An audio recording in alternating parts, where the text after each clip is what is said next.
بسم اللہ الرحمن الرحیم۔ السلام علیکم دوستو آج کی اس ویڈیو میں بات ہوگی تاریخ کے اس بہادر جنگجو کے بارے میں کہ جس کو افریقہ کے مشہور ملک یعنی لیبیا میں تو ایک نیشنل ہیرو کے طور پر دیکھا ہی جاتا ہے، بلکہ ساتھ ہی ساتھ دنیا کے دوسرے الگ الگ ملکوں میں بھی اس انسان کی بہادری کے قصے سنائے جاتے ہیں، اور آج بھی اس بہادر انسان کو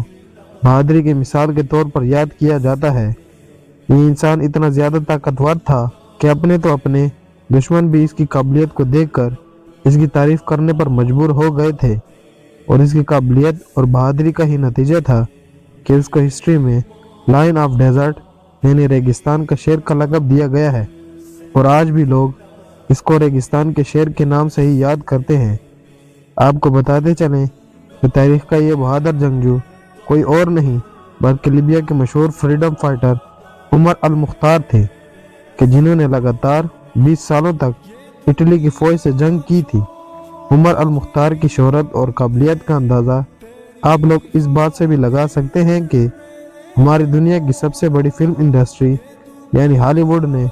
ان کے اوپر ایک مووی بھی بنائی تھی جس میں ان کی پوری کہانی کو دکھایا گیا ہے۔ اس کے علاوہ لیبیا کے مشہور لیڈر یعنی کرنل قذافی کے، جنہوں نے ایک لمبے وقت تک لیبیا پر حکومت کی تھی، وہ بھی عمر المختار سے ہی متاثر تھے، اور وقت وقت پر اس بات کا ذکر کرتے رہتے تھے کہ ان کی سب سے بڑے ہیرو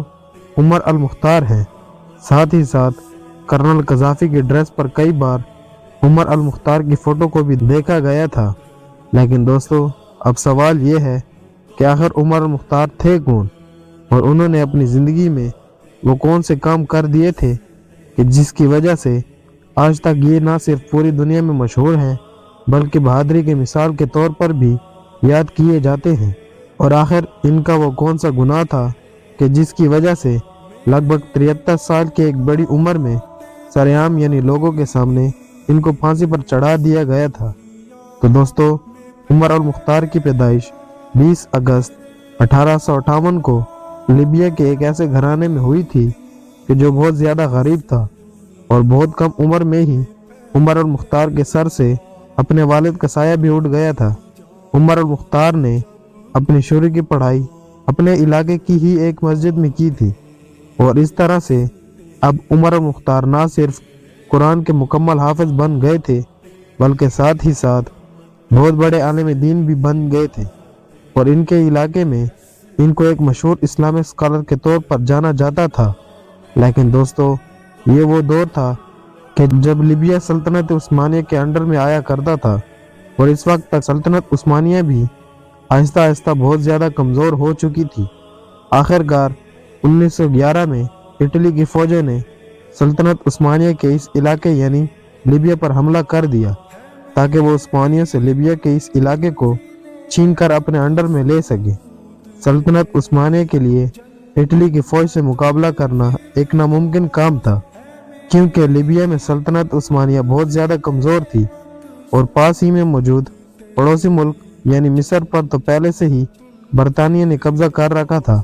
اب ظاہر ہے مصر کے ذریعے سے لیبیا کا جو راستہ سلطنت عثمانیہ کی کیپٹل یعنی استنبول تک پہنچتا تھا وہ بھی بند ہو چکا تھا۔ اسی لیے اب اٹلی کی سمندری فوج کے کمانڈر نے یہ اعلان کیا کہ ترکی کی فوج اور لیبیا کے عام لوگ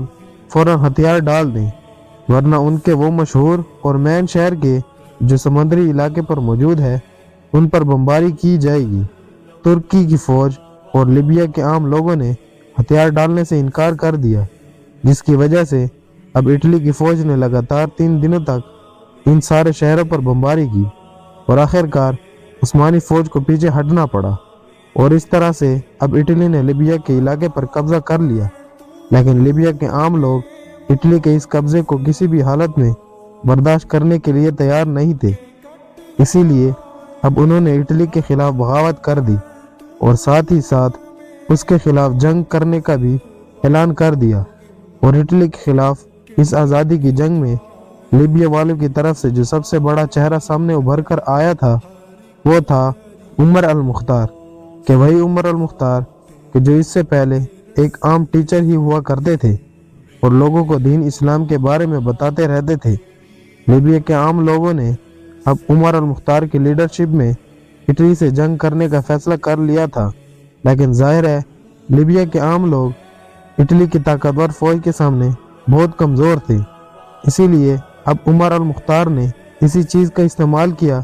جس میں عمر المختار کو سب سے زیادہ قابل سمجھا جاتا تھا، اور وہ تھا گوریلا وار۔ یعنی عمر المختار اپنے چھوٹے چھوٹے گروپوں کے ساتھ چھپ چھپ کر گھات لگا کر اٹلی کی فوجوں پر حملہ کیا کرتے تھے، اور حملہ کرنے کے بعد فوراً ریگستان میں کہیں غائب ہو جاتے تھے۔ اٹلی کی طاقتور فوج لاکھ کوششوں کے باوجود بھی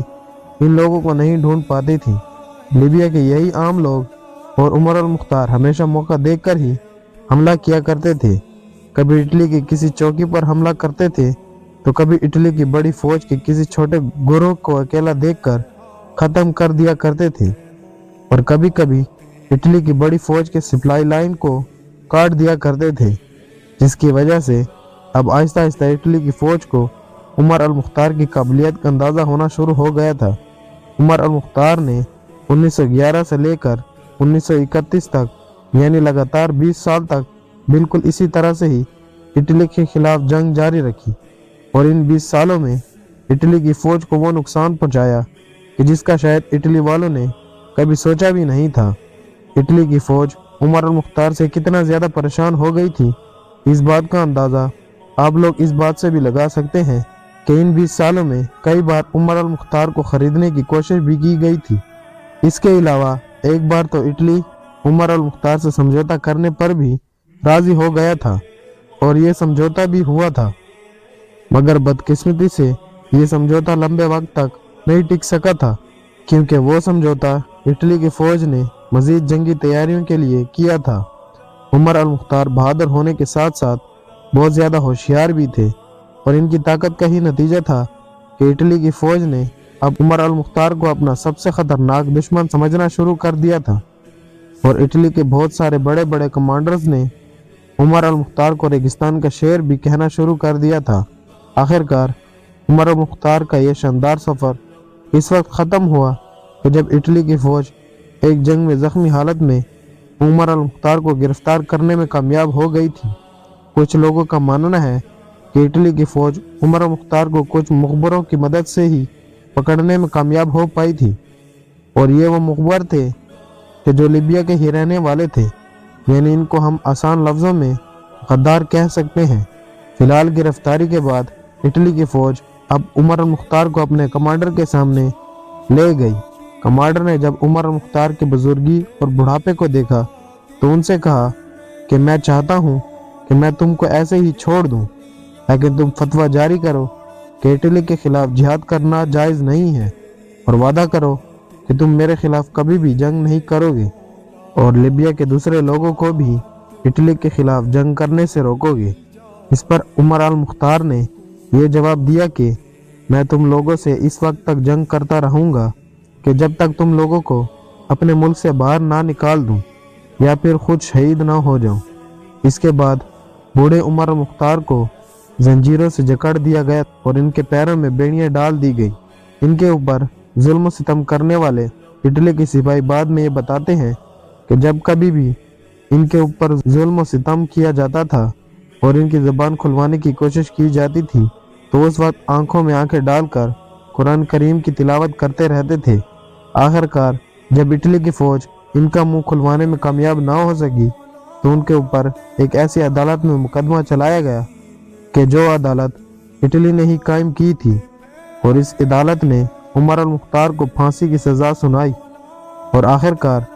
16 ستمبر 1931 کوڑ 73 سال کی عمر میں اس بزرگ انسان کو لوگوں کے سامنے پھانسی پر چڑھا دیا گیا، کیونکہ عدالت کی طرف سے یہ آرڈر دیا گیا تھا عمر المختار کو پوری دنیا کے سامنے پھانسی دی جائے تاکہ کوئی بھی انسان اور خاص طور سے ان کے خود کے فالورز ہم لوگوں کے خلاف جنگ کرنے سے باز آ سکے۔ دوستو، آج کے دور میں لیبیا کے کچھ نوٹوں پر عمر المختار کی تصویر کو بھی لگایا گیا ہے، کیونکہ ظاہر ہے وہ لیبیا کے نیشنل ہیرو ہیں۔ اس کے علاوہ ہالی ووڈ انڈسٹری نے ان کے اوپر جو مووی بنائی تھی اس کا نام لائن آف ڈیزرٹ ہے، جس کا مطلب ہوتا ہے ریگستان کا شہر۔ جزاک اللہ۔